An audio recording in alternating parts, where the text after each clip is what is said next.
Members, good morning. It's the appointed time and we have a quorum. I call to order the meeting. Agenda item 1. Information papers issued since last meeting. Since the last meeting, no information paper has been issued. Agenda item 2. Items for discussion at next meeting. Please refer to the list of outstanding items for discussion issued by the Secretariat. That's LC paper number CB bracket 2196/2026 bracket 01. Please note that Deputy Chairman and I, on the 5th of February, had a meeting with the administration. We discussed the work plan for this panel for 2026. The list of outstanding items for discussion reflect the suggested discussion items proposed by members during the first meeting, as well as the work arrangement for the coming year. The next regular meeting will be held on the 16th of March 2026 at 2:30 p.m. It's a Monday. The administration proposes discussing the following 2 items. A. Report on the work of the Equal Opportunities Commission in 2025. B. 2026 voter registration campaign. If members do not have any objections, we're going to discuss the above items in the next meeting. Also, please note that the regular meeting on the 20th of July will be rescheduled to 4:30 p.m. on the 14th of July. The Secretary will email members about this later. Agenda item 3, report on the work of the Office of the Privacy Commissioner for Personal Data, Hong Kong in 2025. Members who would like to speak, please press the request to speak button. I now invite representatives from the government as well as the Privacy Commission to come in.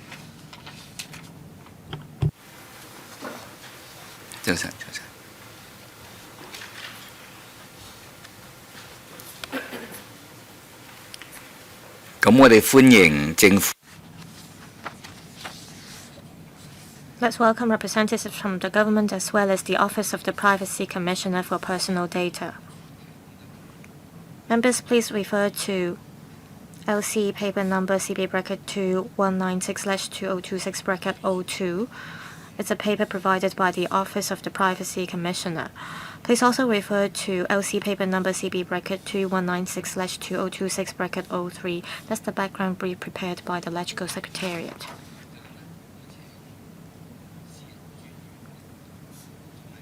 I now invite Ms. Ada Chong, Privacy Commissioner for Personal Data, to walk us through the paper. Thank you, Chairman. Chairman, members, good morning. I'm happy to have the opportunity to report to you about the work of the Office of the Privacy Commissioner in 2025. Overall speaking, the office in 2025 continued to actively monitor the situation on the implementation of the Personal Data Privacy Ordinance. There's a PowerPoint presentation.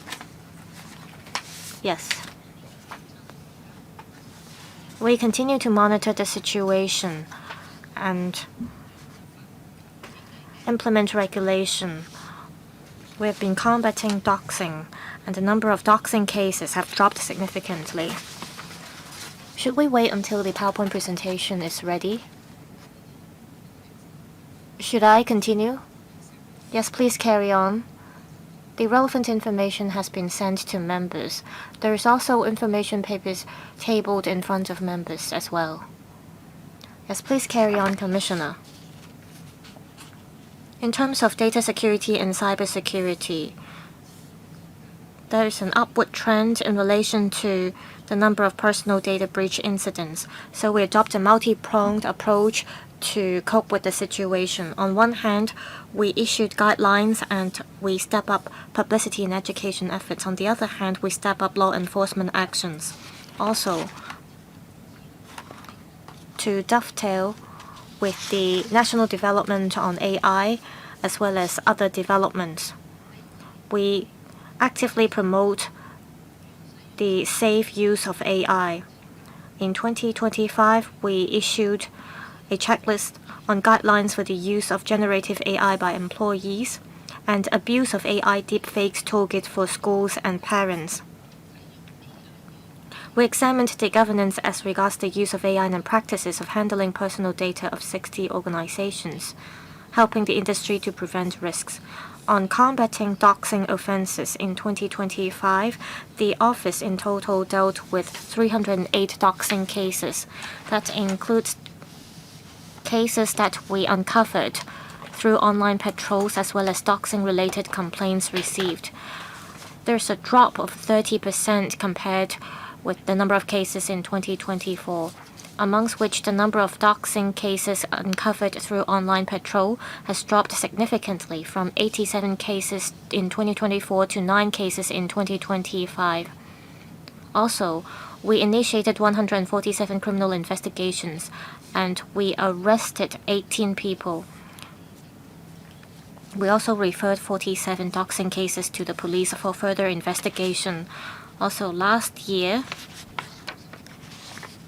we issued 32 cessation notices to 13 online platforms requesting the removal of 56 doxing messages. Notwithstanding most of the cessation notices were served on overseas operators of online platforms, the overall compliance rate on the removal of doxing messages was over 98%.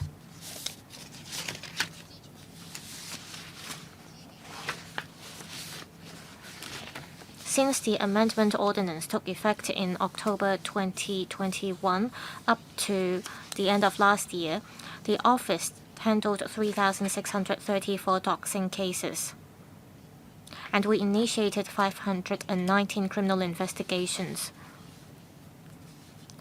We issued 2,104 cessation notices to 57 online platforms, requesting the removal of over 33,700 doxing messages. The compliance rate was over 96%. Apart from the removal of individual doxing messages, through issuing cessation notices, 250 channels designated for doxing were successfully removed. We also arrested 81 people, and 150 doxing cases were referred to the police for further investigation.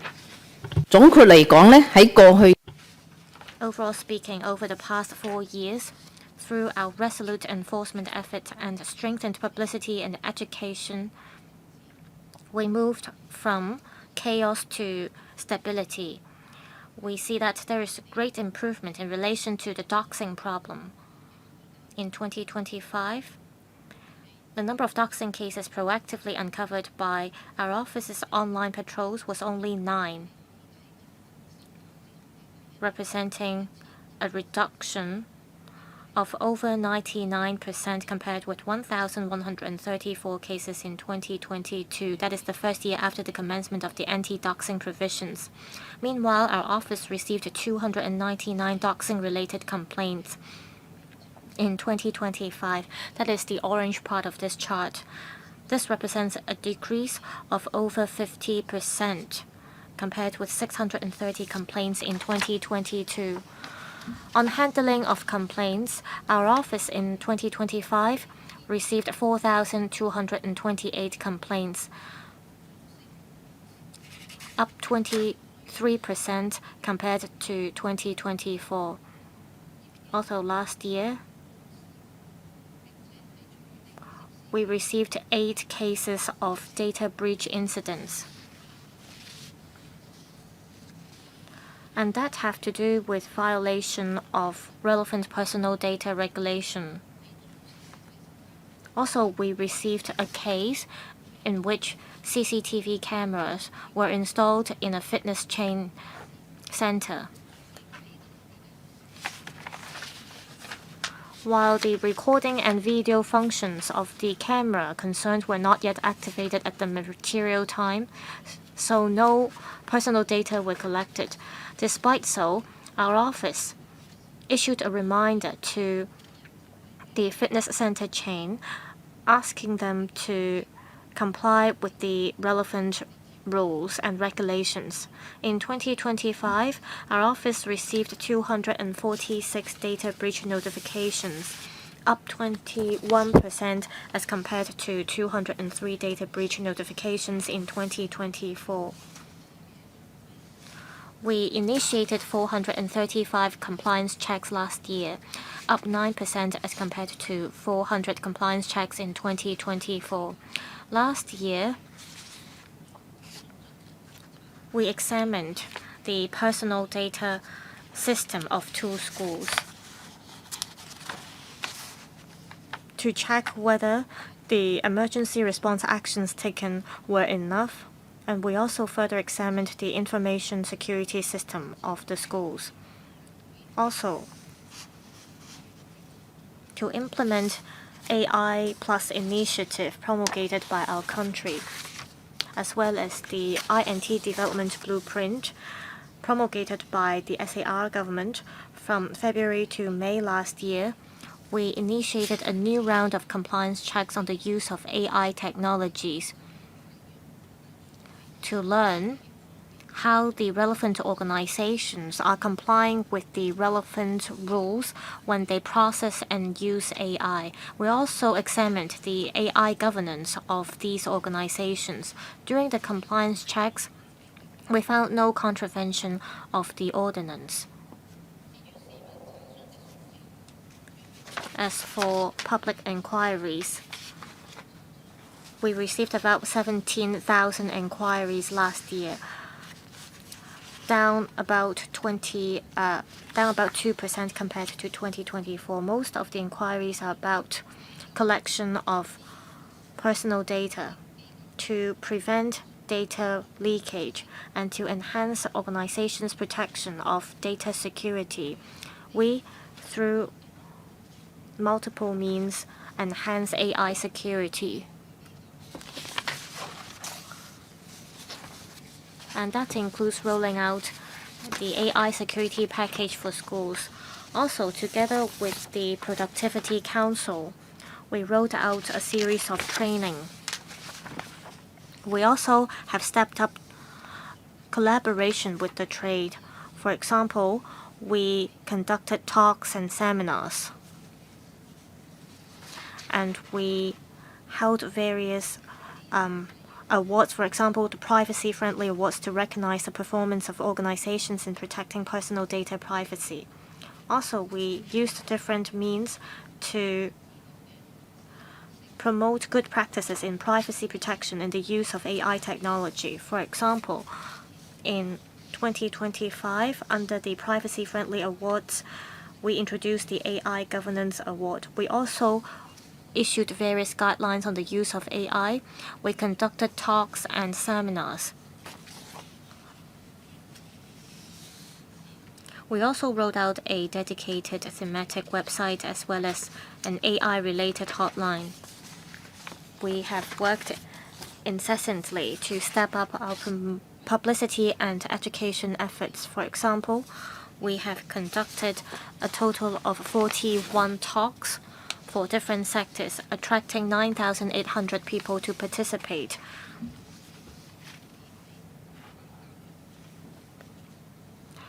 We held the school touring of anti-doxing education talks for 28 secondary schools. We also organized physical or online seminars and professional workshops on various topics for stakeholders, with 60,400 participants. We also released different leaflets as well as information and pamphlets to provide practical tips to the public about complying with the relevant rules and regulations. In 2026, we saw a drop of doxing cases, but still we would carry on with our resolute enforcement actions. At the same time, we will continue through publicity and education to curb doxing acts. Our efforts in the coming year include promoting data security on a continuous basis. We will actively dovetail with the National 15th Five-Year Plan to tie in with the advancement of digital economy, which is a policy goal of our government.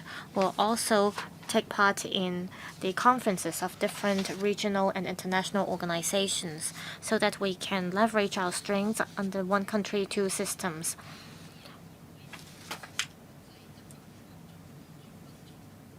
We will continue to chair different working groups under the Global Privacy Assembly.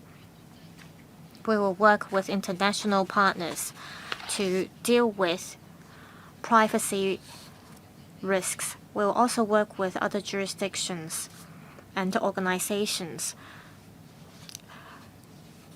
to make sure that there is closer collaboration. We'll also keep in view the latest development of AI around the world to promulgate more guidelines in a timely manner. This is also to provide practical advice for the public in relation to protection of personal data. This year marks our office's 30th anniversary. It is an important milestone for us. Under the theme of protecting privacy, embracing innovation, our office will roll out a series of educational and promotional initiatives throughout the year so that we can work hand in hand with all sectors of the community to navigate the challenges and opportunities of the digital era. Thank you. Thank you. There are 11 members who have pressed the button.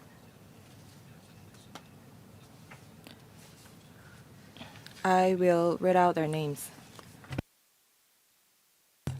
Each member will have 3 minutes, including question and answer. Please leave some time for the Commissioner to answer a question. Ms. Jeannie Man, Mr. Chu Lap Wai, Mr. Chen Wen-Kwong, Mr. Kingsley Wong, Mr. Andrew Yao, Mr. Robert Lee, Mr. Thomas So, Mr. Eric Yim, Mr. Alex Fan, myself, Mr. Tommy Chung, Mr. Wu Ying Pang. Ms. Man, please. Thank you, Chairman. There are more use cases for artificial intelligence these days, and we sometimes enter our personal information on AI chatbot, and this is even more prevalent among young people. In the paper, I know that the PCPD talks about how they educate the students on how careful they should make use of AI. But you teach them not to disclose sensitive information of theirs when they use artificial intelligence. The Commissioner, please. Thank you. On the promotion of safe use of artificial intelligence, in 2024, we have an ambassador on the safe use of artificial intelligence. This scheme covers seminars, talks, and we also led visit to a leading technological enterprise in Hong Kong. We explained to them the privacy risks brought about by using AI. Apart from secondary school students, we also offer talks and seminars to school principals and teachers. We explain to them how they can use AI safely. And we also explain to them the guidelines that we have published, including the checklist on guidelines for the use of generative AI by employees. This will help schools develop their own AI governance guidelines. In December, we launched guidelines on deepfake. Apart from secondary schools, within this year,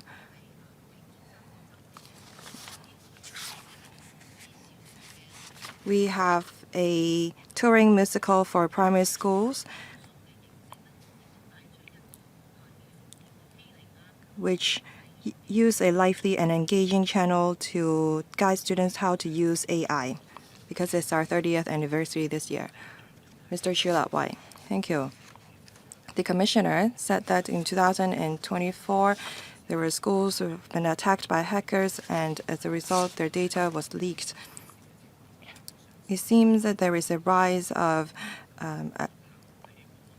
such cases among schools. I think that school systems are more vulnerable to attacks from hackers.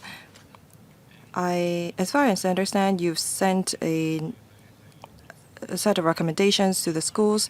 Have these two schools implemented your recommendations?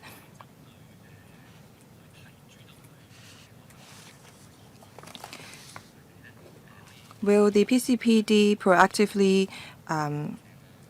advise the schools so that they won't be so vulnerable to attacks? The Commissioner, please. Thank you.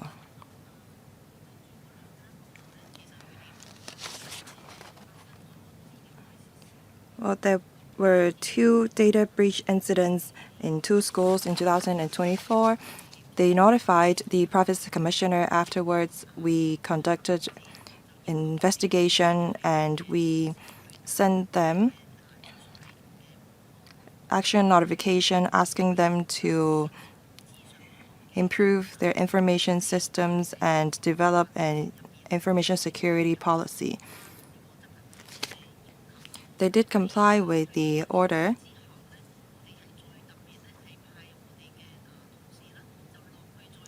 We sent our colleagues to the 2 schools to inspect the information systems that they use to store personal data to make sure that they have adopted the remedial measures. I know that schools' resources are scarce. That's why we try to encourage them to make improvement instead of penalizing them. Over the years, we have organized many talks and seminars for schools and teaching staff to explain to them how we can enhance our information systems. We also have many different guidelines, say, for example, on how we can prevent data breach. We also have guidance on information systems.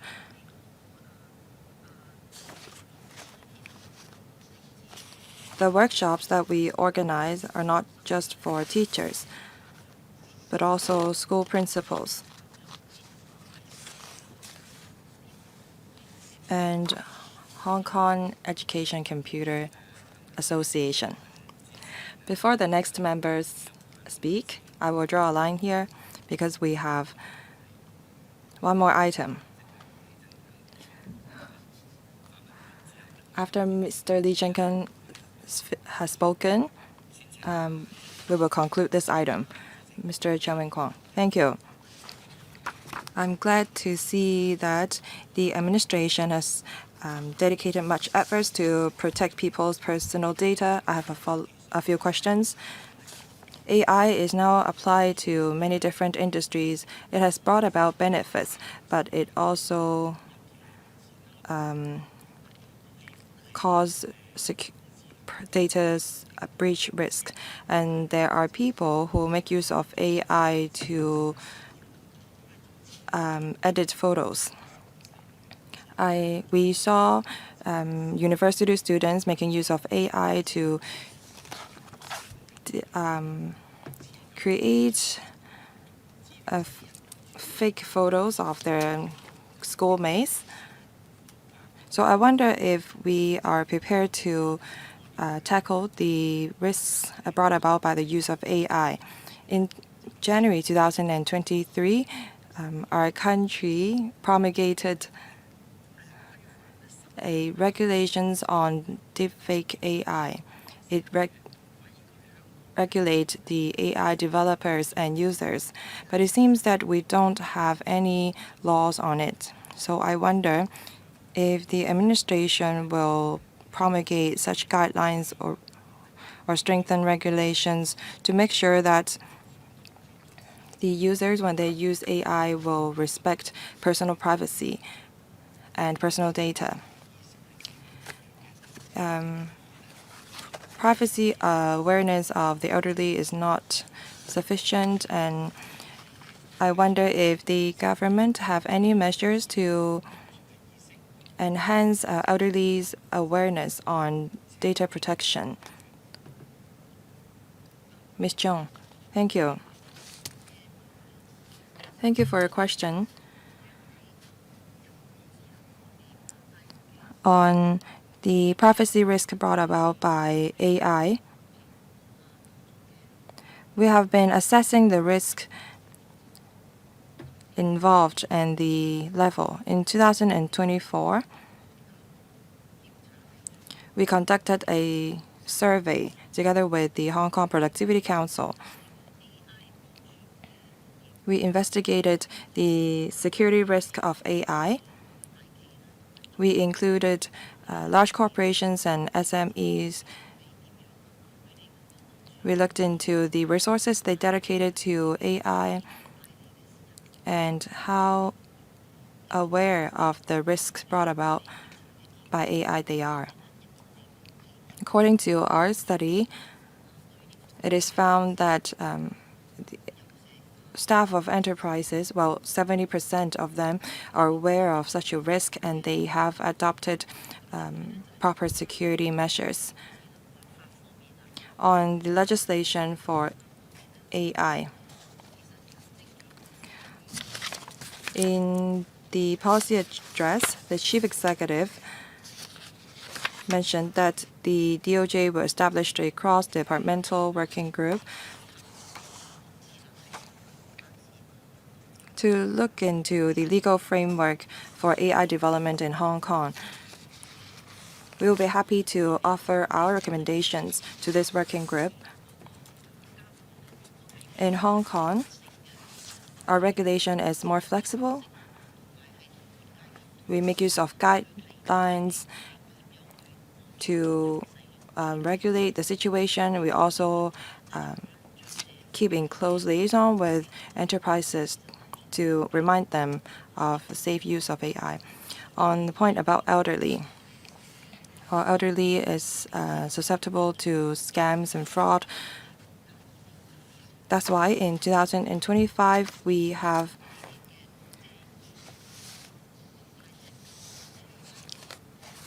issued an anti-fraud leaflet titled "Too Good to Be True." We also published a short video on the same theme, explaining to the elderly the modus operandi of many different kinds of scams. We also visited elderly care homes, elderly centers to explain to them the same. Mr. Kingsley Wong. I'd like to ask about legislation for AI. The Commissioner has answered the question. Well, in the face of AI challenges, the Commissioner said that we may amend the law. How can we combat illegal and indecent AI-generated photos?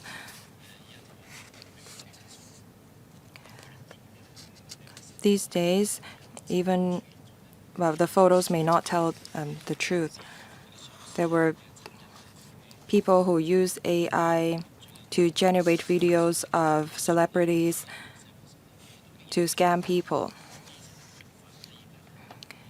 Previously, the scam messages that I received were not personal, but these days, the scam messages are very real.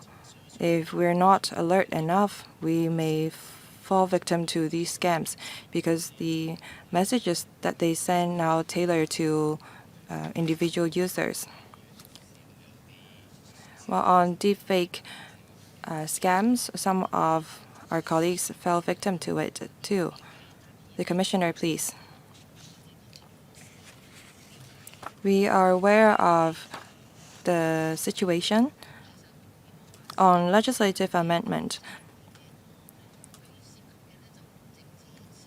AI scams are not just about the privacy ordinance, but also other criminal ordinance and laws protecting the underage persons.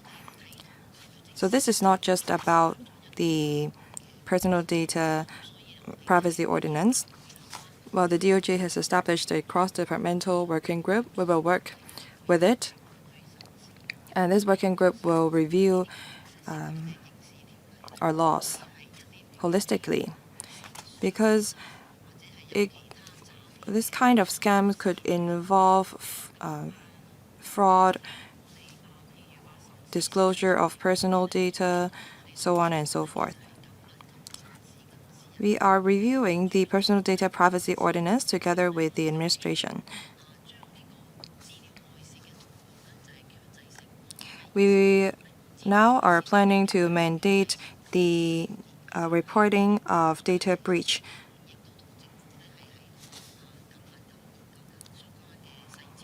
We are now working out the details of the amendment.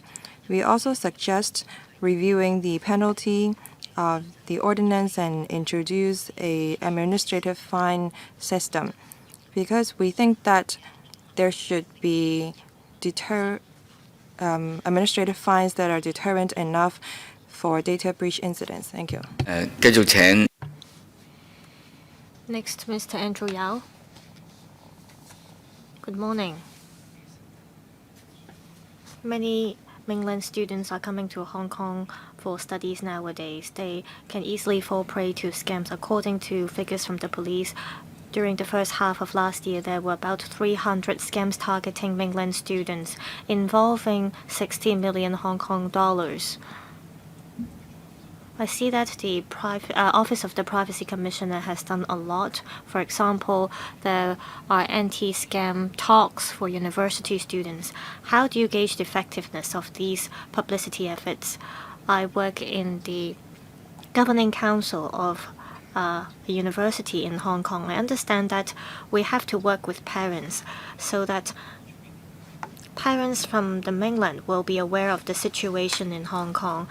And this is also to let them know that police officers from the mainland would not call them and ask them for their bank account information. Also, I was told that some mainland students came to apply for a telephone number in Hong Kong, but soon after they have done so, they get scam calls from scammers. I want to know if there are any telecom companies that disclose the information of students to scammers or intermediaries. Will there be strengthened collaboration with the mainland authorities on anti-scam efforts so that you can get hold of the latest modus operandi, and then you can come up with measures to tackle the problems? Commissioner, in relation to scams targeting university students, we see that there is an upward trend concerning these cases. So all along, we've been working with other law enforcement agencies as well as organizations to step up our anti-scam efforts. In 2025, starting from February last year, we have for tertiary students conducted talks. Apart from conducting these talks in Cantonese, we also conduct these talks in English and Putonghua to spread anti-scam messages. We have in total conducted 16 talks. We have visited 11 post-secondary institutions. 5,600 students took part in the talks. So we will try our best to conduct these talks. And in this regard, we have been collaborating with universities to see when is the best time for us to reach out to university students, for example, during orientation camp or at the beginning of a school term. So we have been working closely with post-secondary institutions as well as the police. We hold some of the talks with the police. As for our anti-scam efforts, apart from working with the police,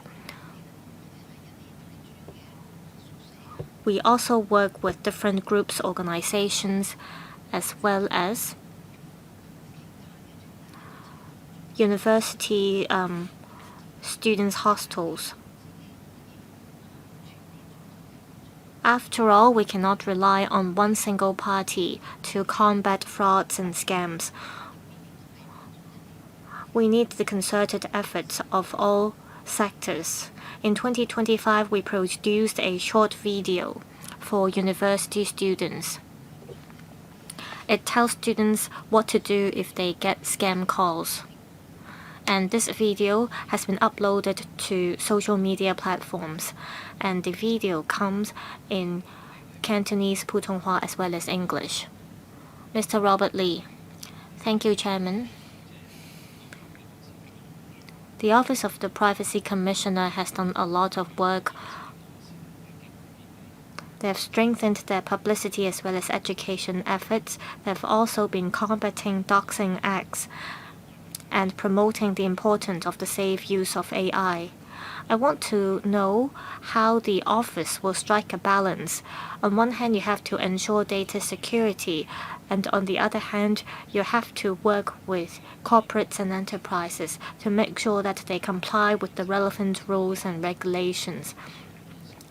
But you have to make sure that it won't increase their compliance costs, especially for SMEs. As you work to refine the Personal Data Privacy Ordinance, as well as studying for enacting legislation to regulate the use of AI, will you provide guidelines for SMEs so that they do not have to draft these rules themselves? Take financial institutions as an example. If they are to create an account, they have to go through a lot of paperwork. How can you streamline the relevant procedures for them to ensure that there is a more business-friendly environment for them? Also, how can you make sure that your work can cover different sectors and organizations so that you can work with different sectors to step up your publicity effort? Commissioner. Thank you, Chairman. I also thank Mr. Lee for the questions. We have to take into consideration different factors, including the business environment for SMEs, so we have to tread very carefully.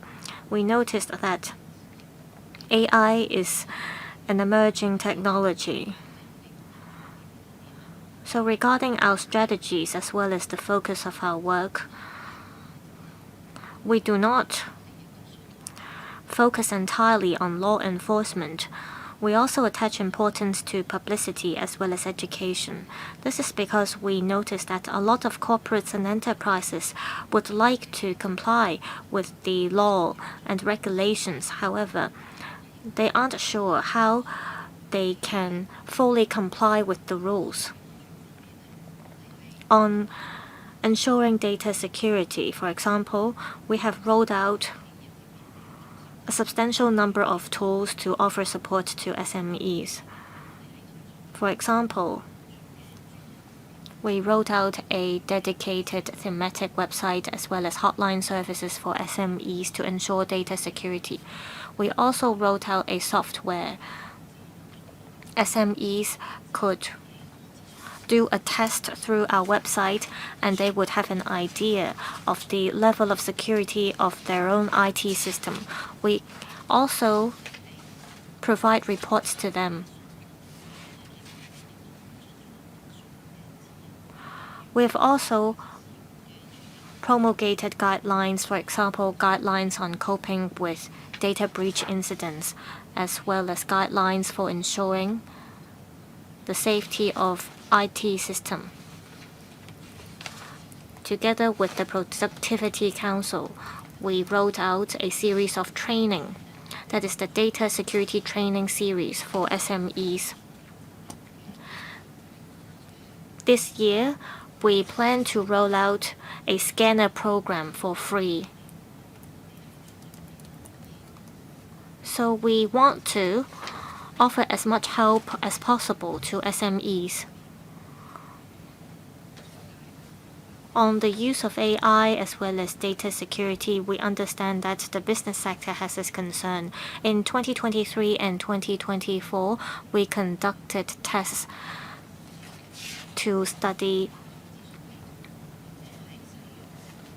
the use of IT system as well as the use of AI by corporates. In terms of the coverage of our work, we have been working incessantly to enhance the coverage of our publicity campaign. For example, we rolled out promotional short videos, and last year we conducted the Privacy Awards. We recognized the effort of over 150 organizations. This is because we think that it is not enough just to penalize the non-compliant organizations. We should also recognize the effort. That's why we rolled out the privacy-friendly awards, and the theme is data security protection. Also, on social media platforms, we provide a lot of practical advice and tips for the public to ensure data security. We also spread this message on various websites. Perhaps the Commissioner could be more succinct in her reply. This is because a lot of members are waiting to speak. Next, Mr. Thomas So. Thank you, Chairman. I've read the work report of the Office of the Privacy Commissioner. It is a very detailed report, so I thank the Commissioner as well as her colleagues for the effort. I have the following questions and comments. First, I noticed that over the past few years, the Office of the Privacy Commissioner had the power to initiate prosecution and take law enforcement actions, and the operations conducted by the office were very smooth.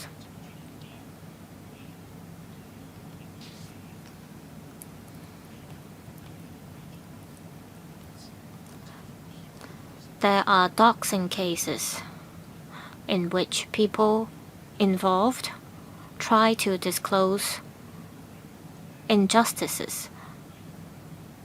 I want to know how you put your red line. For those who try to ensure freedom of the press, as well as for those who act in the interest of the public, they should be exempted from the rules. I want to know if you will issue relevant guidelines to give people peace of mind so that they don't have to be worried about being prosecuted if they disclose certain information. Paragraphs 45 and 46 are about what kind of work you have done together with the mainland authorities as well as international organizations. Regarding Hong Kong's integration into the national development as well as the development of the GBA, our laws in Hong Kong are different from those in the mainland. For the 3 jurisdictions in the Greater Bay Area, they follow different regulations and laws to protect personal privacy. In this regard, I want to know if the Commissioner has any plans to ensure the flow of information, given that the laws in the 3 places are different. Commissioner, on combating doxing, we get complaints and we conduct online patrols.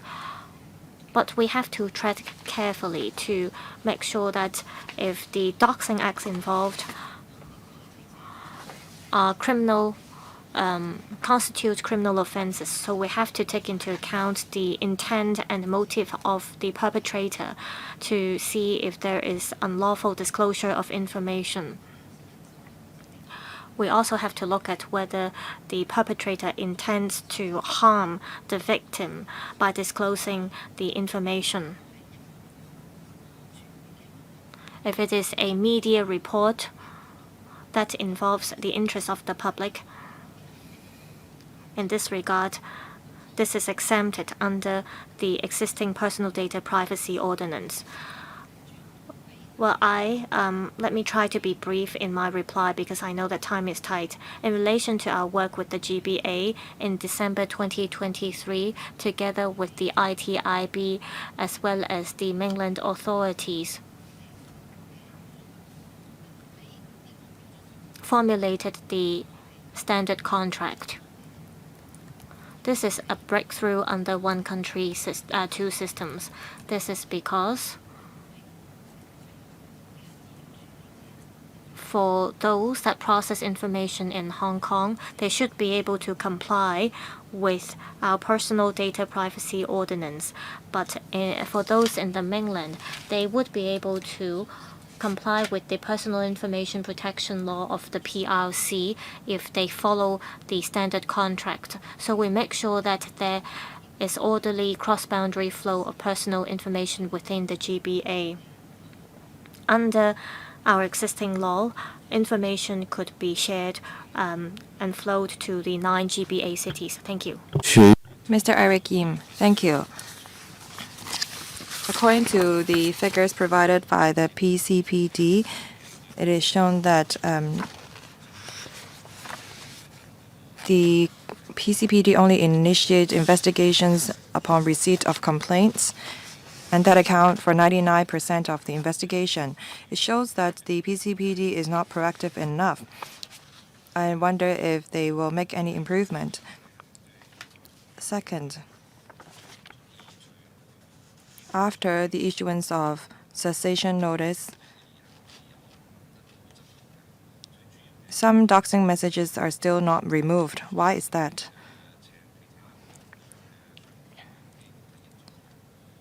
Do we need the assistance of any other authorities? For platforms that don't comply with the cessation notices, what action will be taken against them? The Commissioner, thank you. There are 3 questions. First, on the number of cases. Well, that include the complaints that we received and the cases we uncovered upon online patrols. The cases uncovered by online patrols are fewer because we look at social media platforms and all websites. That's why the figure is lower. We do conduct online patrols, but very often we don't find doxing messages. That's why the percentage of action taken upon receipt of complaints is higher. Second, the compliance rate of cessation notices is over 96%. What about the remaining 4%?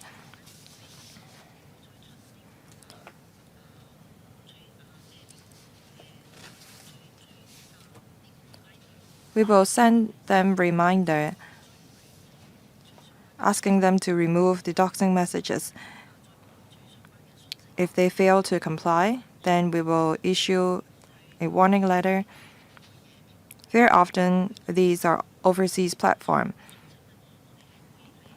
If they refuse to remove the doxing message, then we will get in touch with our overseas counterparts and they will take action for us. After the doxing messages are removed, very often the overseas counterparts will tell us that they are following up on the performance of the platform. Mr. Anders Fan. It is said that the PCPD have looked into 60 enterprises that are making use of AI, but the papers not talked about the results of the review. I wonder if you have uncovered any non-compliance with these enterprises, and I like to ask if the PCPD has issued any warning letters upon your inspection of these 60 enterprises. Second, in 2025, I wonder how many complaints or inquiries on deepfake has the PCPD received. And I wonder how these cases are to be handled by the PCPD. Thank you. Your first question on our review of the 60 enterprises for the use of AI. Well, I'm glad to let you all know that they all comply with the PCPD requirements.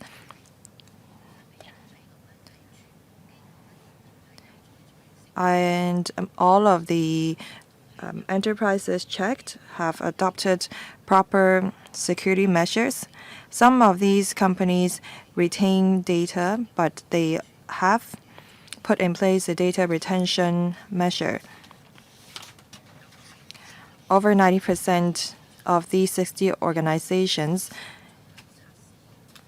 conduct testing before they roll out any AI system, and there are over 80% who conduct a privacy impact assessment. Regarding complaints and inquiries on deepfake, last year we received 5 of such cases, 5 complaints and 5 inquiries. There was a complainant who saw a photo of them that was edited using AI, and we helped them remove the photo. Regarding inquiries, there were people who asked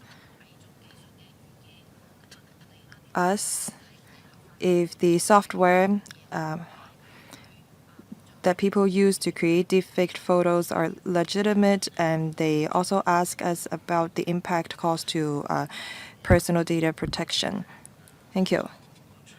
Mr. Tommy Chong. Just now, the Commissioner talked about data breach cases. People of Hong Kong receive phone calls to promote products. And I know that the PCPD launched the guidelines saying that we can reject the receipt of such calls, and they will have to remove our data from their storage. And I wonder if the PCPD has escalated any of such cases to the court.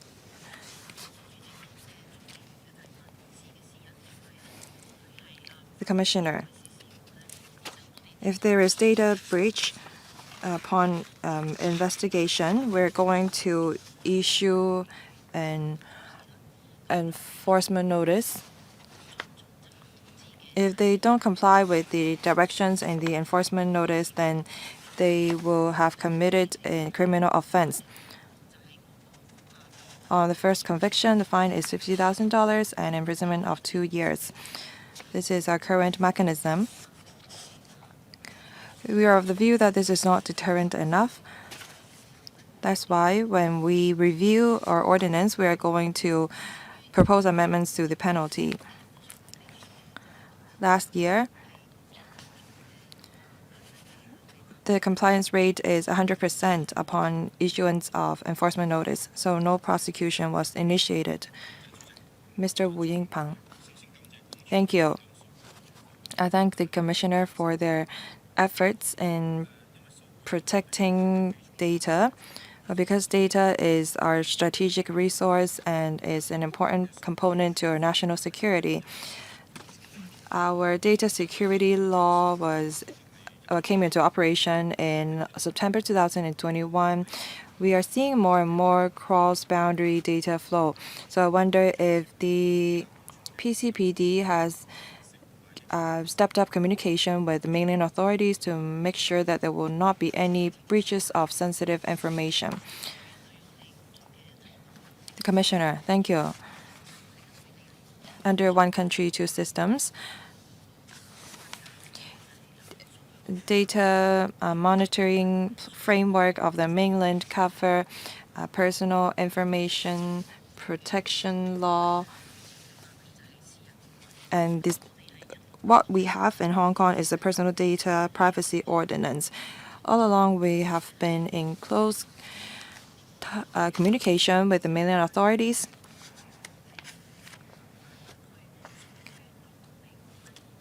Under the framework, we want to make sure that the flow of information within the Greater Bay Area is safe and secure. That's why we conduct compliance checks to make sure that the personal data privacy ordinance is complied with. Chairman, if national security is involved in the data breach,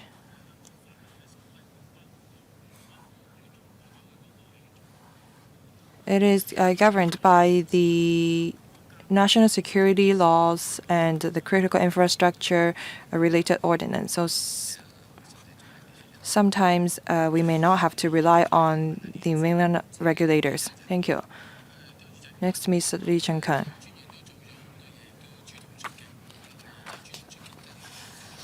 I understand that the Commissioner is very proactive in taking action against doxing. We have 7 million people in Hong Kong. AI is everywhere.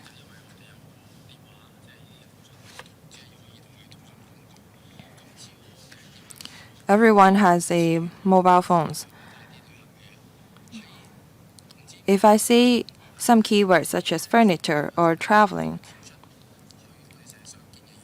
then we will be sent related advertisements. I think that the telecommunications companies may have installed some cookies on our browsers to record our voice. So I wonder if we have any tools to alert the people that they should turn off the microphone of their phones or turn off their cameras. Have you talked to the communications authorities or the telecommunications companies to make such a request? AI is so popular. We can use it to change our voice and change people's faces. Can we have elderly people install AI detection tools on their mobile phones so that they know what photos are real and what are fake? So I wonder if we will take any defense action against AI use. Thank you. The Commissioner. Thank you, Chairman. Thank you, Mr. Lee, for his support of our work. The trend is to use AI against AI on cybersecurity. We're glad to work with the IT industry and the telecommunications authorities on promotion. We will also come up with more measures to protect the people. I thank Mr. Lee for his suggestion. Chairman, social media platforms on the mainland such as the Red Note, the photos published there, if they are processed by AI, a watermark will be shown on it to tell people that it's not real. I think that we should put in place such warning on the photos if they are processed by AI. I think that this is what we should do. Would the Commissioner please take note of such suggestion? Chairman, in our guidelines, we have put in place such recommendations. That is, we have to add watermarks on AI-generated photos. Lastly, it's my turn. While the PCPD has removed over 90% of the doxing messages. However, if the doxing messages are on the internet for a few days, the harm is already done, despite it being removed a few days later. During the Black Cat violence period around 2019, many people suffer from such an act. Some overseas platforms may not be willing to work with you. And how would you react to that? And I wonder if the PCPD will issue targeted guidelines to some industries, such as the financial industry, the education industry.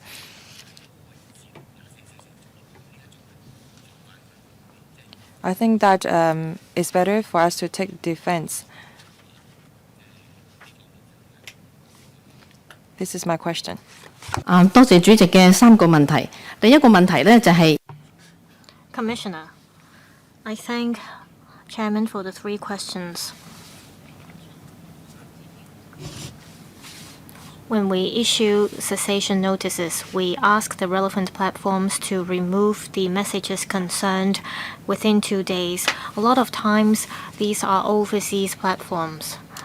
So we have to take into consideration time difference to allow them enough time to remove the messages.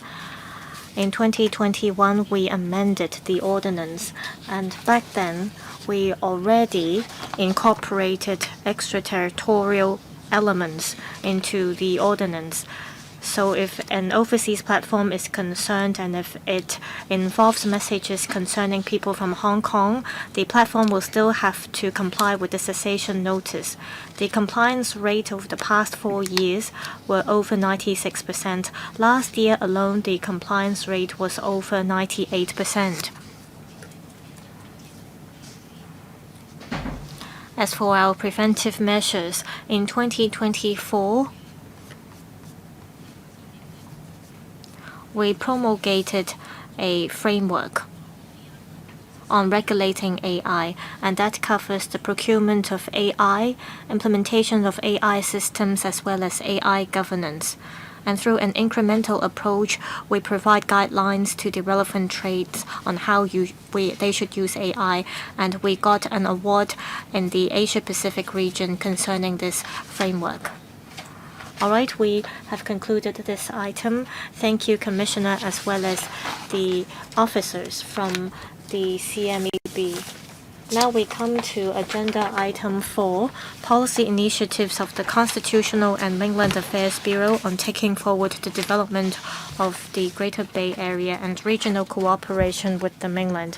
Members who'd like to raise questions, please press the request to speak button.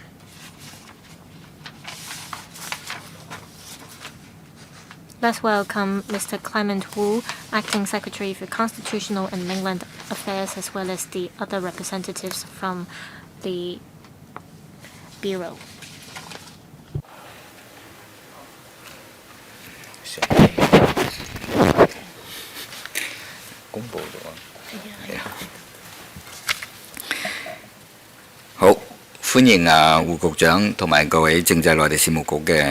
Welcome Mr. Clement Wu, as well as the other officers from the CMAB. Members, please refer to the paper provided by the administration. That's LC paper number CB-2196/2026-04. Please also refer to the background briefs prepared by the Legislative Secretariat. They are LC paper number CB-2196/2026-05 and -06. Now I'll first invite Mr. Clement Wu, Acting Secretary for Constitutional and Mainland Affairs, to walk us through the paper. Thank you, Chairman. Good morning, members. I'm happy to be here to attend the meeting to brief members on the policy initiatives of the CMAB on taking forward the development of the GBA and regional cooperation with the mainland. The fourth plenary session of the 20th Central Committee of the CPC deliberated and adopted the recommendations for formulating the 15th Five-Year Plan. Making top-level designs and strategic plans for economic and social development of our country. The recommendations are important for the development of Hong Kong. It proposes that Hong Kong needs to develop the 4 centers and 1 hub that cover the International Financial Shipping and Trading Center, as well as the I&T Center and the International Talent Hub. These are the driving forces for Hong Kong's future development, and this also helps us confirm our positioning. The SAR government will actively dovetail with the National 15th Five-Year Plan, and we will participate in the development of our country. We will drive the development of our country to make sure that there is more favorable development for Hong Kong. The development of the GBA is a key national strategy, personally devised, personally planned, and driven by President Xi Jinping. We will work with Guangdong and Macau to build the GBA into a new strategic location. We will make sure that it is a pioneer of Chinese modernization. With the staunch support of our country, the Hong Kong SAR and other GBA cities have been working closely to foster a high level of connectivity and market integration. We will continue to proactively work with relevant central ministries and commissions, the Guangdong Provincial Government and the Macau SAR government. We will continue to deepen and forge closer convergence of the rules and mechanisms between Guangdong, Hong Kong, and Macau to enable the efficient flow of key factors of production, including people, goods, capital, and information within the GBA, seeking more policy breakthroughs that will benefit Hong Kong residents and foster integrated development of the GBA. This is to consolidate and enhance the GBA as the driving force for high-quality development.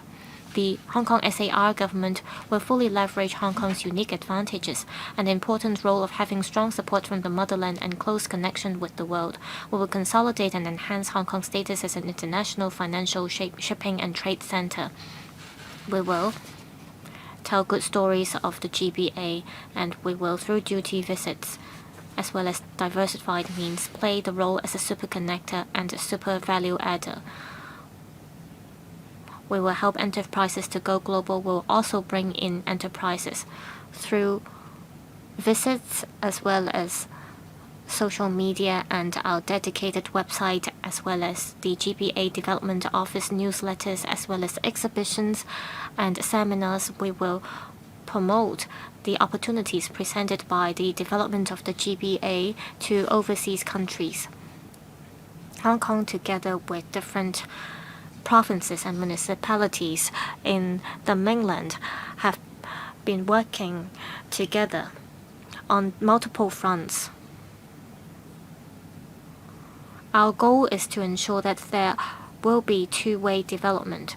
This is also to seek greater opportunities for Hong Kong. In relation to our cooperation mechanism, the current term government has been following up and strengthening cooperation with provinces and municipalities under the cooperation mechanisms. We have the Hong Kong-Fujian Cooperation Conference, as well as the Hong Kong-Shanghai Cooperation Conference. Hong Kong, together with Beijing, Shanghai, Guangdong, Shenzhen, Zhejiang, Fujian, and so on, have the cooperation mechanisms in place. Apart from the first meeting with Fujian, we also have the cooperation conferences with Beijing and Shanghai. And the leaders from these cities and provinces have come to Hong Kong to hold meetings. These meetings cover areas of finance, logistics, trade, laws, as well as youth development. We will, under the existing mechanisms, explore more cooperation opportunities. And with municipalities and provinces with great potential, we will explore cooperation mechanisms with them so that we can achieve complementarity in terms of our advantages, and that we can achieve mutual benefits. That's all for my briefing. We're happy to take members' questions. Thank you. Thank you, Mr. Wu.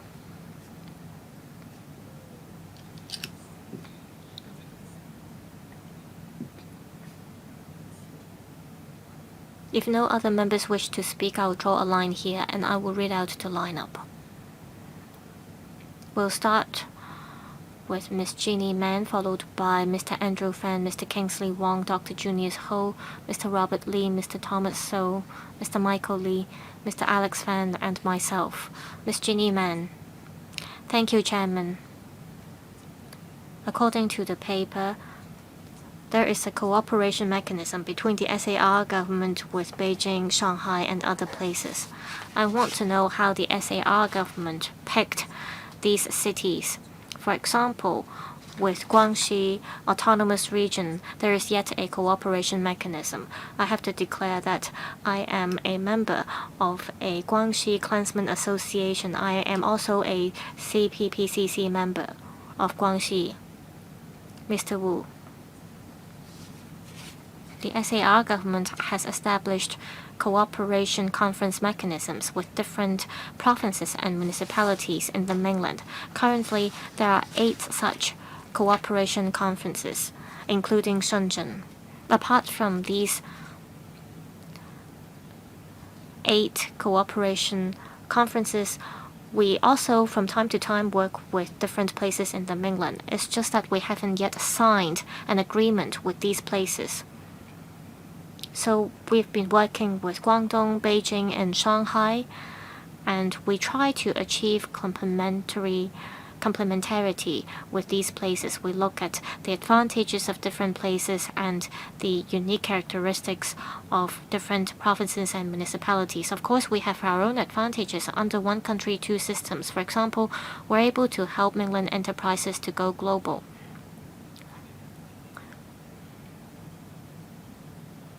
We have to take into consideration the central authority, so we factor in different considerations as we decide on which places we sign agreement with. In relation to Guangxi, we have very close collaboration with them, especially with the express rail link. There are lots of exchanges between Hong Kong and Guangxi.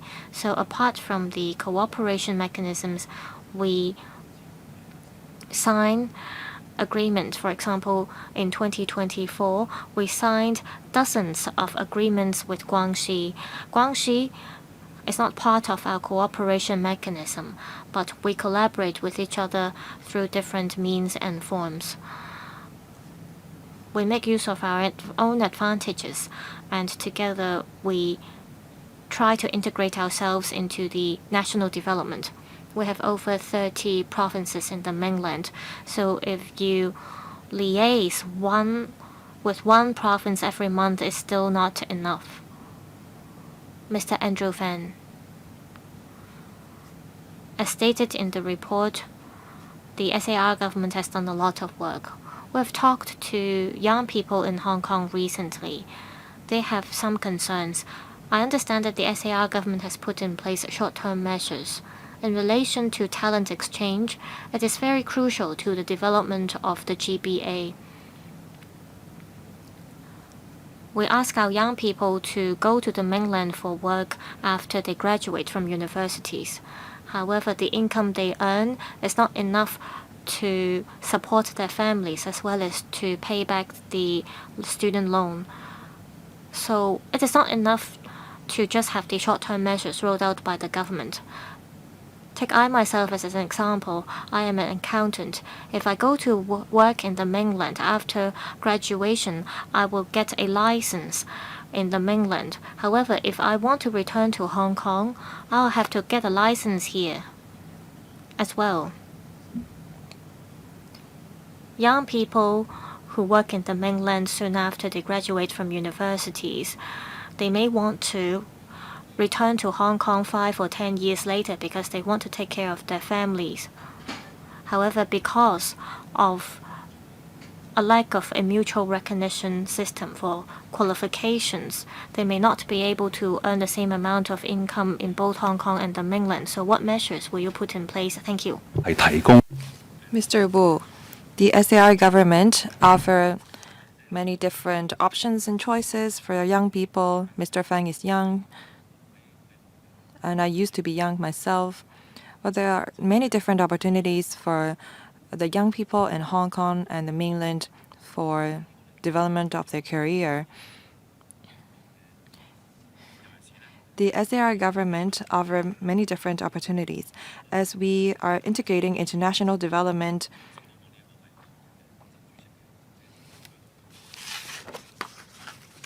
under the 15th five-year plan personally devised by President Xi, there are ample opportunities for young people. We hope our young people will not limit themselves to Hong Kong of 11,000 square kilometers populated by 7.5 million people. Instead, they should look at our country that is of 56,000 square kilometers of 8.7 billion people. We're not asking them to simply move to the mainland. We're just seeing that there are many different opportunities on the mainland as well. You talked about salary.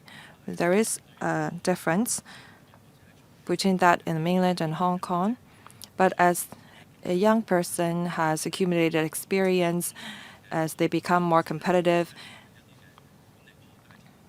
they will see a salary rise on the mainland. And if they can join the management of a company, then their pay would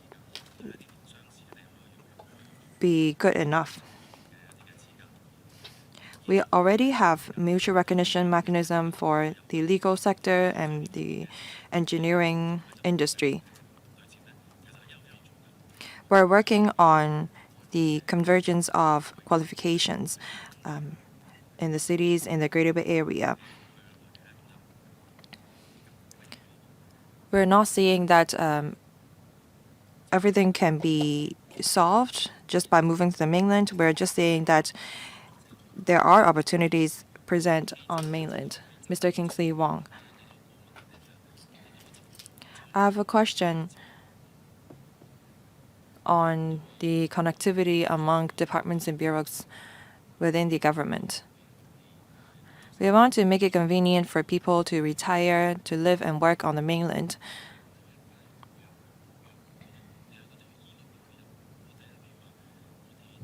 I'd like to ask about the medical services on the mainland.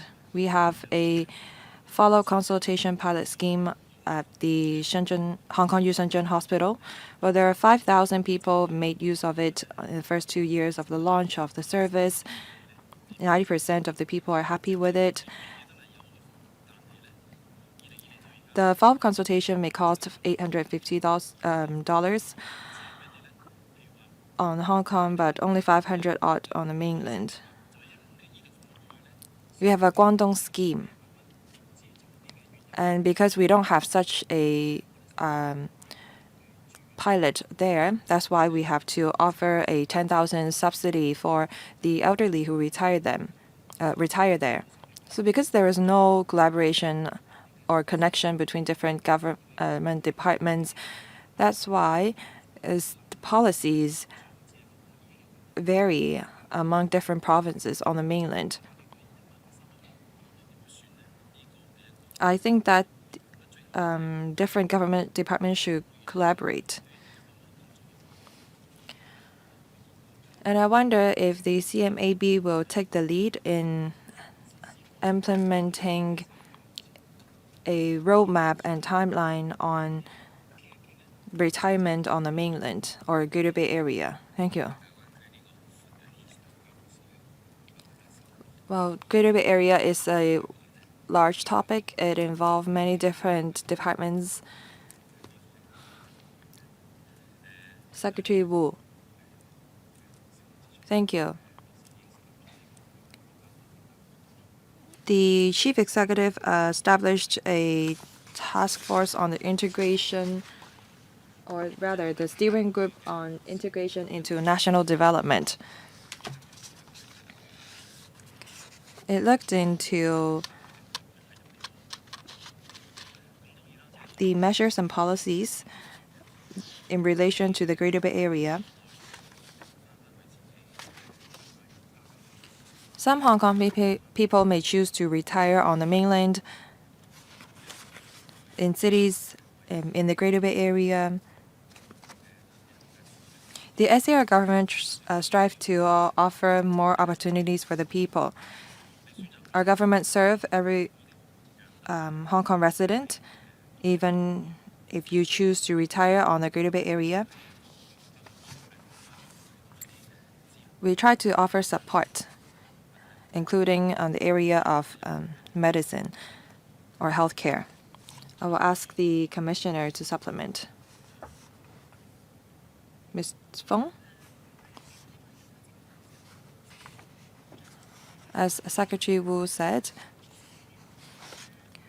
there is a steering group on integration into national development, and there are 3 working groups under it. And there is a working group led by the Chief Secretary for Administration on the development of the Greater Bay Area.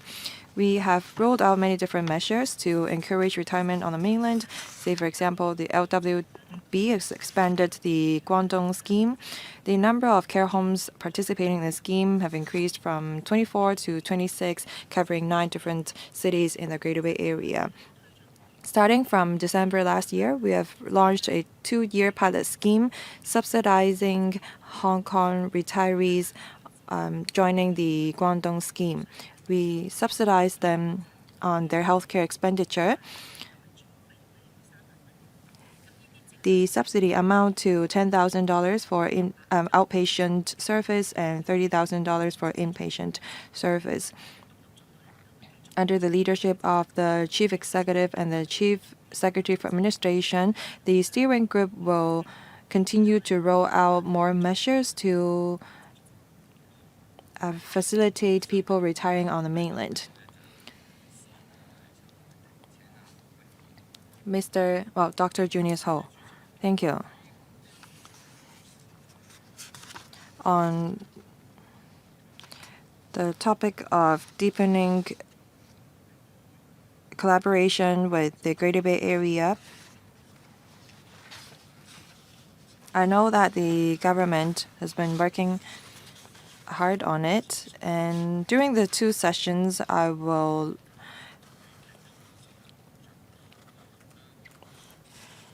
talk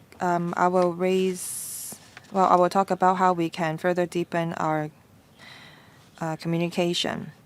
Ms. Mann talked about Guangxi. Some other members talked about Changsha. Let's come back to the Greater Bay Area. There are 9 cities in the area, and we talked about the development of low-altitude economy. We tried to pilot drones flying across the south and the north of Hetao. But how do we implement low-altitude economy?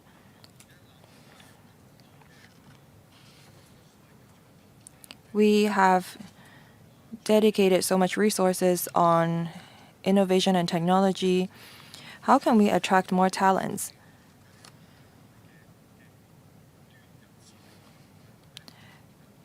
There are some top talents from other countries who find it difficult to enter mainland. I think that, apart from having a facial recognition functions installed at the cross-boundary control point between Hong Kong and mainland in Hetao, some top talents cannot enter mainland. I think we should build this bridge using facial recognition connecting Hong Kong and Foshan, Huizhou, etc.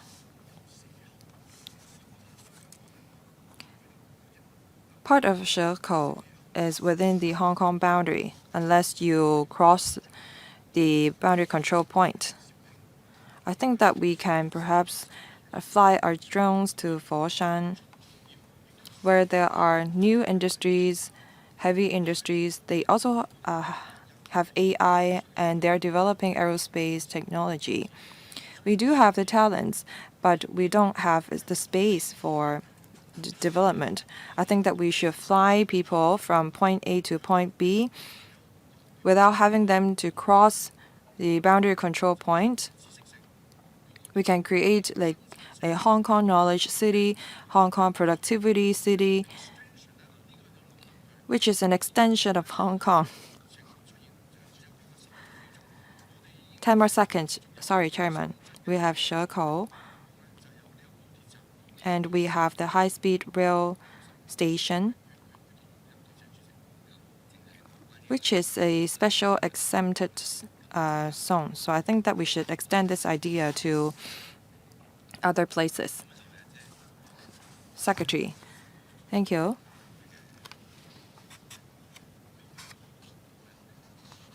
We are working on collaborating with other nice cities in the Greater Bay Area.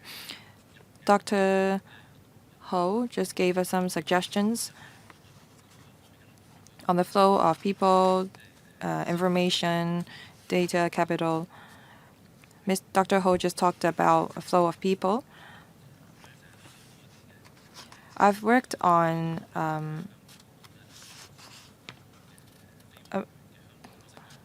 support measures for non-Chinese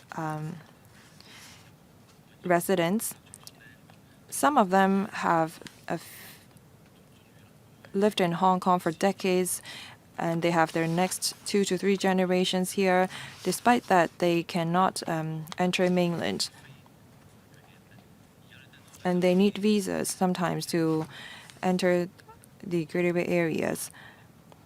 Upon our efforts, now they are able to obtain a home return permit with a 5-year validity period to go back to the mainland. Thank you. Mr. Robert Lee. Thank you, Chairman.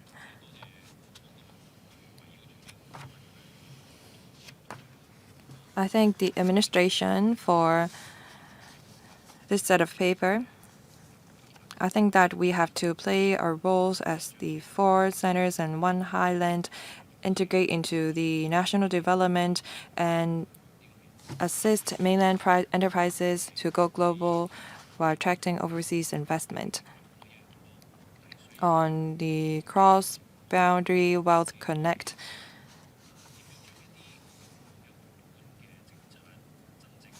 how can we implement macro policies?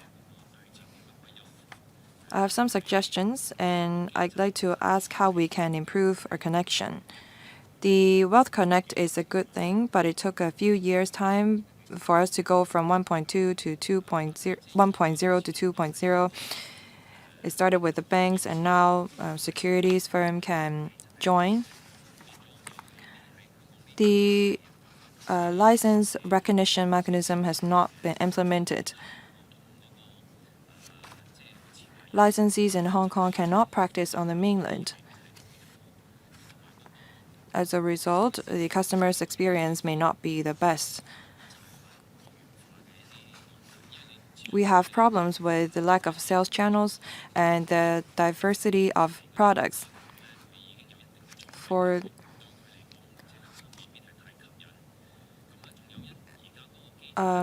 products with low and medium risk, they may not be attractive to those extra wealthy persons.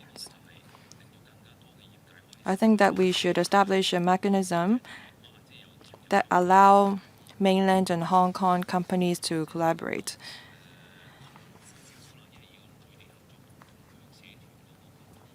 On our communications with clansmen associations, we have many of them here. I am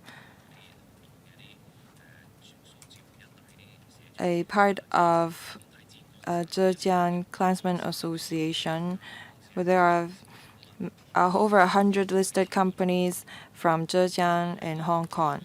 And there are MOUs signed with them between Hong Kong and Hangzhou and Ningpo. So how can we work with them better? Thank you.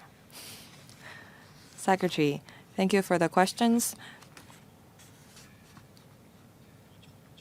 First, we note Mr. Lee's suggestions and we relay them to the FSTB.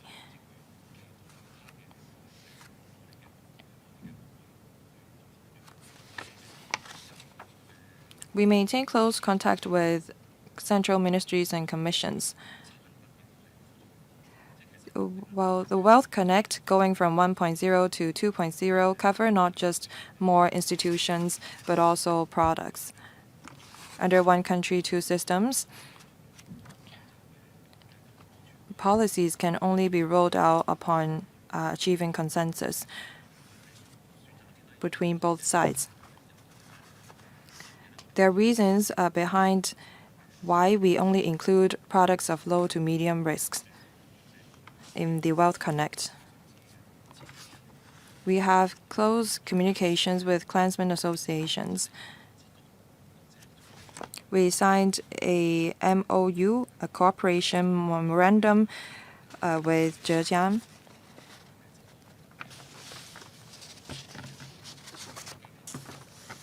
We will work with Mr. Li and many Zhejiang clansmen associations so that we can achieve a closer connection.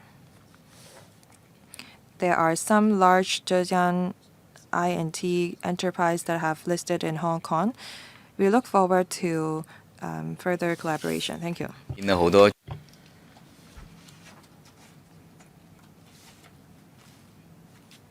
We have CPPCC members from different provinces and municipalities. We also have women's associations here. They can all work with the government on a voluntary basis to help facilitate the economy between Mainland and Hong Kong. Next, Mr. Michael Lee. I recognize the work of the CMAB. In the past, the Greater Bay Area was just a slogan to us, but today we see real actions and we have yielded outcomes from our efforts. This is especially seen after the resumption of normal travel between the Mainland and Hong Kong. We see a lot of young people and elders in Hong Kong moving to the Mainland. I want to say that a lot of our national policies have to do with Hong Kong's development. We have to promote these policies. For example, recognizing the laws of Hong Kong in the Mainland, and also the policies in Hainan also present a lot of opportunities to Hong Kong. It looks like there are lots of competition between the Mainland and Hong Kong, but these are also opportunities for us. We can, through cooperation, enhance exchanges between the Mainland and Hong Kong. With the promulgation of the National 15th Five-Year Plan, how can we strengthen the flow of goods, capital, data, and information between the Mainland and Hong Kong? I mentioned that we can come up with Greater Bay Area ID cards for Hong Kong people. With this ID card, we want to allow Hong Kong people to be able to enjoy the medical services as well as elderly care services in the Mainland, so that they do not have to wait for the residence permits. Mr. Clement Wu, in relation to how we can promote the policies of our country, as mentioned, we have the steering group on integration into national development, and under the steering group there is a working group that focuses on the work of the GBA. In terms of our publicity efforts, it is a major part of our work under the CMAB. We have internal as well as external promotional activities. We have Mainland offices as well as the development office.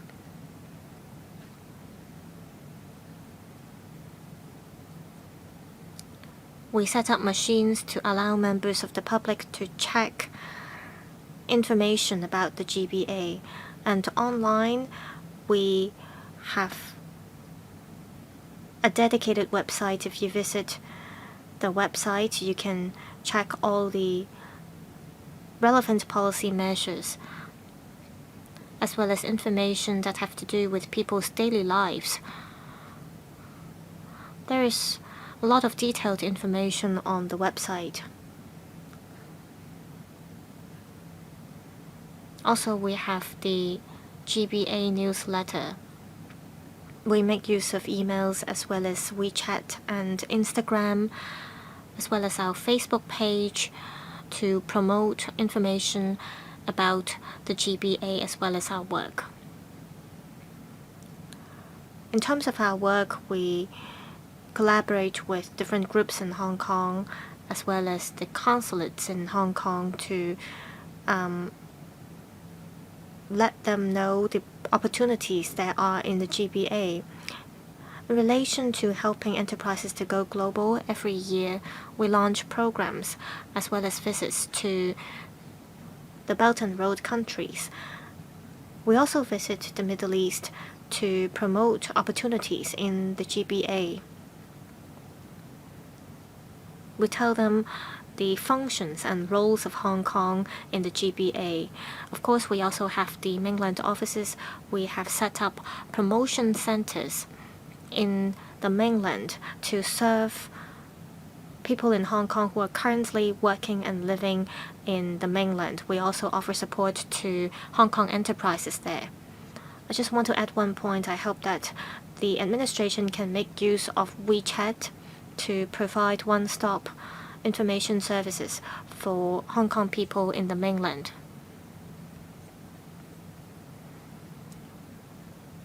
It's been hard for us to look for information provided by the CMAB on WeChat. For Hong Kong people in the mainland, they may not be able to visit the websites from Hong Kong, so please make use of WeChat. Next, Mr. Alex Fan. According to paragraph 6 of the administration paper, the GBA Development Office has conducted duty visits over the past 2 years. I want to know if there are any KPIs in relation to your visits. You have conducted so many visits over the past 2 years. How many mainland enterprises have you helped so that they could go global, and how much capital were you able to bring to Hong Kong? So I want to learn more about the effectiveness of these visits. And together with Invest Hong Kong, CEDB,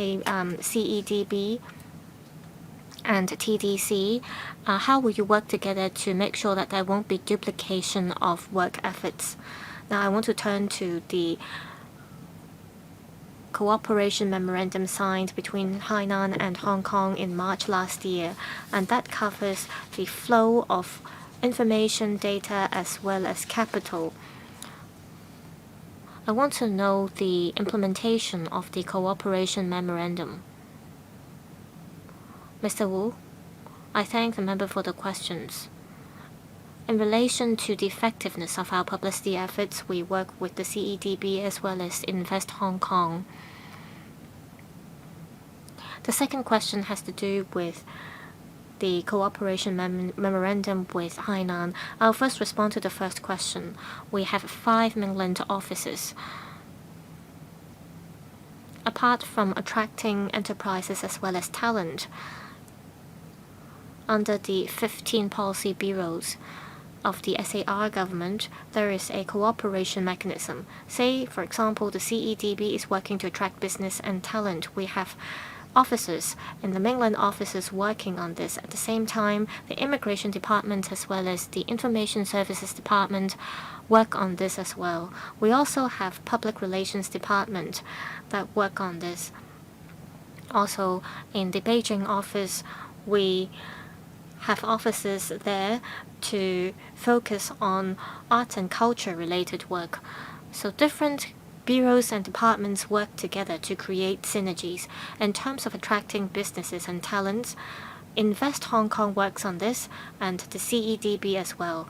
But the CMAB also work with the mainland offices on attracting businesses. Now, turning to the question about Hainan, after we have signed the MOU, we focus on a few areas, including finance, investment, information security, as well as tourism. Tourism is an area with advantage for Hainan.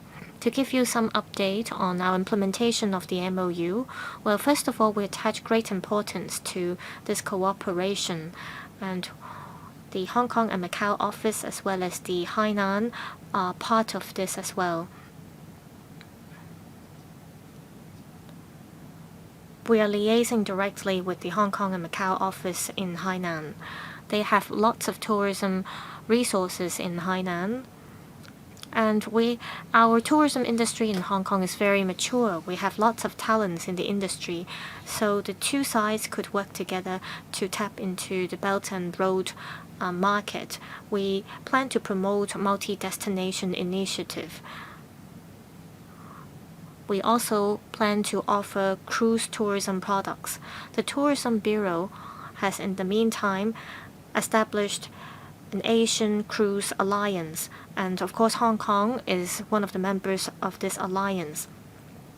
Together with Hainan and other places, we strive to attract more cruises to come to Hong Kong.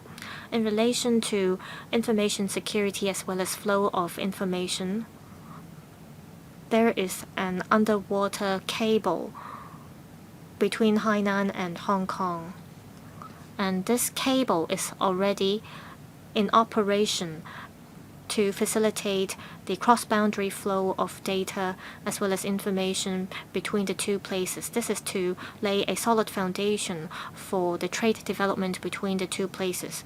Now I'll ask the Commissioner to tell you more. I thank the member for the questions. Regarding our visits,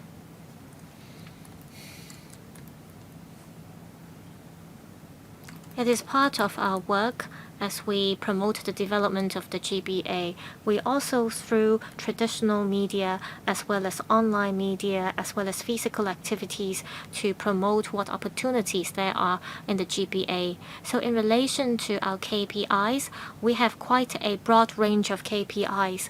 For 2026, for example,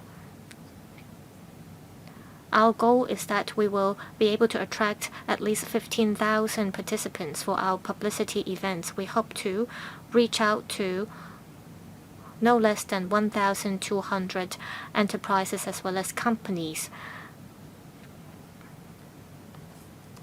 During our visits, we often come across enterprises that are interested in setting up operations in Hong Kong, and we refer these cases to Invest Hong Kong as well as Oasis. There is an effective communication channel in place between our bureau and other departments. So we work under this mechanism. I think that this panel as well as the CMAB can go on overseas visits together as well. If you look at the information provided by Invest Hong Kong in 2025, 255 enterprises from the mainland came to Hong Kong to expand their businesses or set up operations here. Now it's my turn. I'm the last one to speak for the first round. Then we will kickstart the second round. Yesterday, Mr. John Lee, the Chief Executive, convened a meeting under a steering group to discuss how Hong Kong can dovetail with the National 15 5-year plan, and the government has plans to formulate its own 5-year plan as well. And the CMAB was part of the meeting.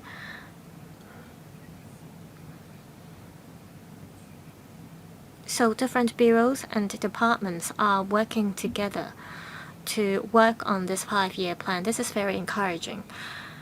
So the point I want to bring up is that you are faced with a huge workload. The CMAB in this regard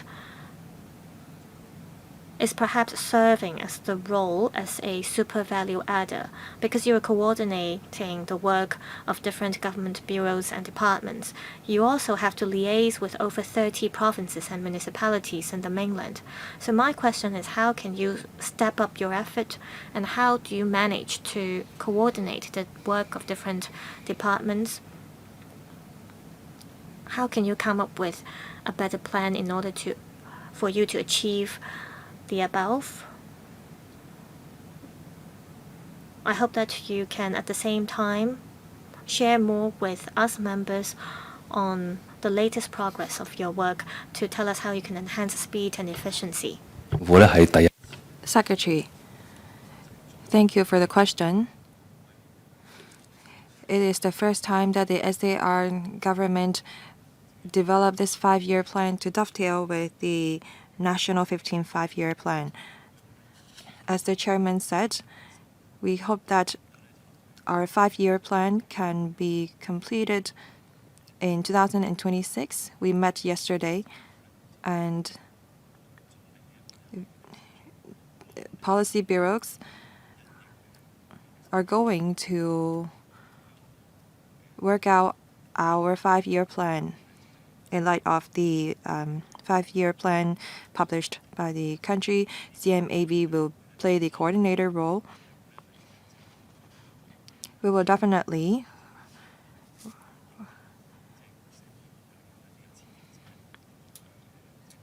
consult the Legislative Council, the CPPCC, and many professional industries, because the 5-year plan is for our future. We hope to develop this 5-year plan within this year. After the 2 sessions, we're going to start implementing the 15 5-year plan, and in March, different policy bureaus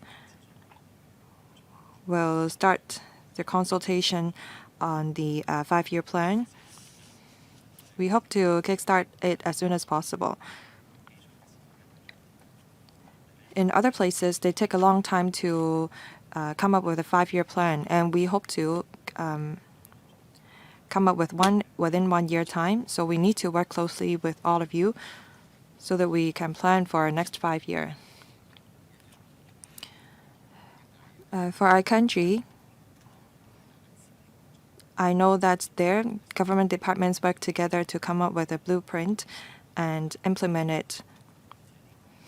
I'm sure that the Greater Bay Area, including Hong Kong, will be the focus of the plan. And I hope that we can see results on a quarterly basis. Dr. Junius Ho, 3 minutes, please. Thank you, Chairman. I'd like to write on what I just said. Hong Kong is a super connector. I didn't have the time to elaborate on my point on low altitude economy. How can we go from point A to point B?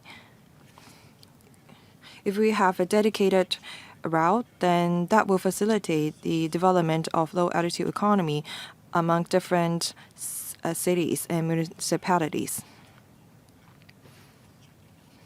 We can designate a dedicated low altitude route for talents, and if people use that route to enter the mainland, they will not be treated as having departed from Hong Kong.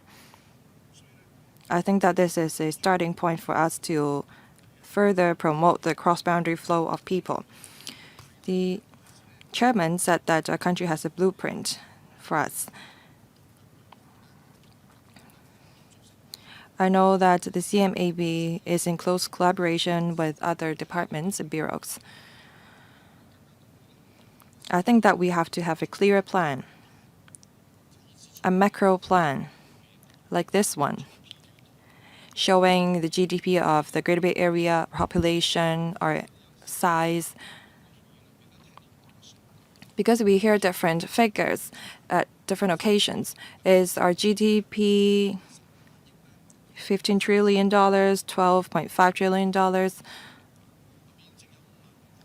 the size of GB is 50,000 square kilometers. Is our population 70, 80, or 90 million people? What is our population projection? I hope that we will have an official sheet stating the number of SMEs we have, state-owned enterprises, number of private enterprises there are in the Greater Bay Area, along with other official figures.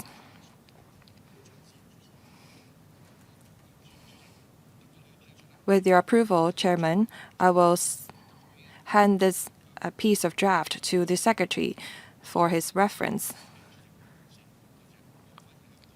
I will hand this over to the Chairman for a look first. Thank you. Thank you, Dr. Ho, for your suggestions and your effort. We will take your draft back to your office. The Greater Bay Area's GDP is $15 trillion, 56,000 square kilometers, and 87 million people. Dr. Ho gave us a great suggestion. We will try to come up with a kind of plan to illustrate information in relation to the Greater Bay Area. Dr. Ho, this is a draft. I hope that you will add more details to it, maybe do some coloring. This is for the Secretary's reference. So that concludes this item. Item 5, any other business? There being no other business, meeting adjourned. Thank you, Secretary, Commissioner, and members.